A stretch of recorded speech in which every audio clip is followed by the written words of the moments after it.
GVMC union welfare అసోసియేషన్లోని ట్రెజరర్గా చేస్తున్నాను. నా పేరు శ్రీనివాసరావు అండి.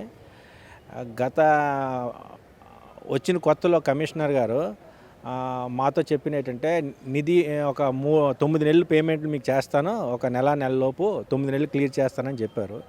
దానికి కూడా మేము అందరూ అగ్రీ అయిపోయి బాగానే వస్తాయని చెప్పేసి ఒక ఆలోచనతోనే ఏ విధంగా ఇస్తారు సార్ అంటే అతను చెప్పాడు అన్నమాట. నిధి పార్ట్లోనో 3 నెలలు, జనరల్ ఫండ్లోంచి 3 నెలలు, 3 నెలలు ఏంటంటే ఇన్వాయిస్ మాట అనేసి లోన్ పర్పస్ మాట. అది లోన్ సెంట్రల్ గవర్నమెంట్ ఇచ్చిన పాలసీ అది.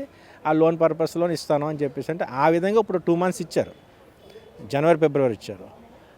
ఈ వెనకాతలు మాత్రం అయిపోయాయి. సెప్టెంబర్ నుంచి అయిపోయాయన్నమాట. సెప్టెంబర్ అక్టోబర్ నవంబర్ డిసెంబర్ వరకు ఏం పేమెంట్ ఇవ్వలేదు. దానికోసం నేను వెళ్ళి అడిగితే కమిషనర్ గారు అన్నారు సెప్టెంబర్ నెల నెక్స్ట్ మంత్ ఇస్తాను, మార్చి నెల నెక్స్ట్ ఇయర్ మార్చిది నిధి మన ఇన్వాయిస్ మాటలు ఇస్తానని చెప్పేసి చెప్పారు. సంతోషమే. కాకపోతే నెల 2 నెలలు పోయినాక ఒక్కొక్క నెల ఇస్తుంటే పక్క నుండే వర్కులు పిలుస్తున్నారు, వర్కులు చేసుకొని వెళ్తున్నారు. ఎవరిని ఆపలేం కదా. వర్కర్స్ వీళ్ళందరూ కూడా వాటి మీద డిపెండ్ అయ్యి ఉన్నారు.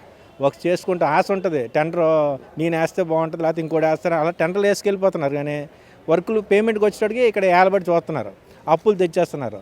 ఏంటి ఎవరికైనా సమస్య ఏమైనా తీర్చగలం కమిషనర్ని అడుగుతాం, ఇంకా అంతమించి ఏం లేదు. ఆయన నేను అడిగాం, నిన్న వెళ్ళి అడిగితే అన్నారు పేమెంట్ అయితే నా దగ్గర లేదు అన్నాడు. ఒకటే నా దగ్గర లేదు, ఉంటే ఇచ్చేస్తాను మీకు అన్నాడు. అందుకే సార్ అది ఎలాగైనా సలహా ఇవ్వాలంటే మీరే ఇవ్వండి, ఏం చేయమంటారు మమ్మల్ని అడిగారు సలహా.